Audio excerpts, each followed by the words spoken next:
అలాగే ఆర్సీఎం రాజు గారిని స్టేజ్ మీదకి రావాల్సిందిగా రిక్వెస్ట్ చేస్తున్నాము. ఆర్సీఎం రాజు గారు. సభకి నమస్కారం. శివశంభో వేదికను అలంకరించిన పెద్దలు, మా గోరేటి వెంకన్న గారు, మిగతా మిత్రులు, వేదికంతా స్వర్ణమయంగా బంగారు మయంలా ఉంది. చాలా ఆనందించదగ్గ విషయం ఏమిటంటే, ప్రీ రిలీజ్ ఫంక్షన్లా కాకుండా ఇది 100 days ఫంక్షన్లో ఉంది.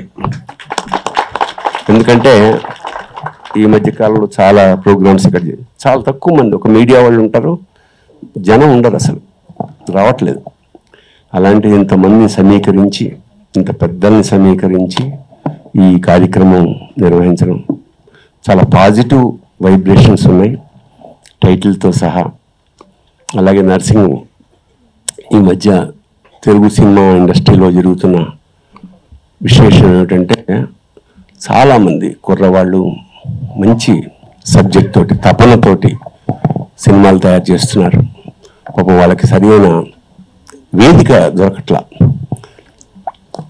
వాళ్ళ కంటెంట్ బలంగా ఉంటే ఇవాళ ఏ సినిమా అయినా సక్సెస్ అవుతుంది. పెద్ద హీరోలే రావాలన్న ఇదేం లేదు.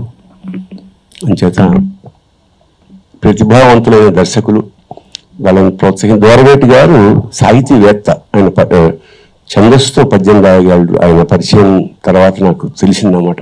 చాలా బ్రహ్మాండంగా మొత్తం డైలాగులు. ఇంకొక సాంగ్ కూడా ఉంది, నా మీద పిక్చరైజ్ చేశారు. అలాంటి సాహితీవేత్త ఇవాళ నిర్మాత నాకు ఇప్పుడే తెలుస్తుంది. మీద ఆయన నిర్మాత అనుకోలేదు నేను. దర్శకుడు వారుగా పాపం చాలా కష్టపడి, అంత గతంలో సినిమా చేసిన చాలా వ్యయ ప్రయాసలకు నిజంగా వ్యయం. సినిమా అంటే ఇవాళ కోట్లతో వ్యవహారం. అలాంటి సినిమాని నర్సింగ్ వాళ్ళు భుజాల మీద వేసుకొని చాలామంది సహకరించారు. ఒక చిన్న పల్లెటూరులో ఈ సినిమా చాలా ఇష్టంగా చేయడం తటస్థించింది. ఇందులో నాకు కూడా ఒక్క రోజులో దాదాపు ఒక 10 సీన్లు, ఒక సాంగ్ కూడా చేయగలిగాడు. అంటే అవసరం అలాంటిదన్నమాట. మళ్ళా డేట్స్ లేవు, ఉన్న దాంట్లో సాంగ్ కూడా చేసేసి నాకు తర్వాత వినిపించాడు. సో ప్రతిభకి ఆకాశమే హద్దు. ఖచ్చితంగా దీన్ని మీరు నర్సింగ్ని, నిర్మాతని, దర్శకుడిని, మిగతా ఆర్టిస్ట్ని కూడా తప్పకుండా ఆదరించాలి, ఆశీర్వదించాలి. ఖచ్చితంగా శివశంభో ఒక ఎక్స్పీరియన్స్గా మిగులుతుందని మనస్ఫూర్తిగా కోరుకుంటూ శుభం భూయాత్. శివోహం. నమస్కారం.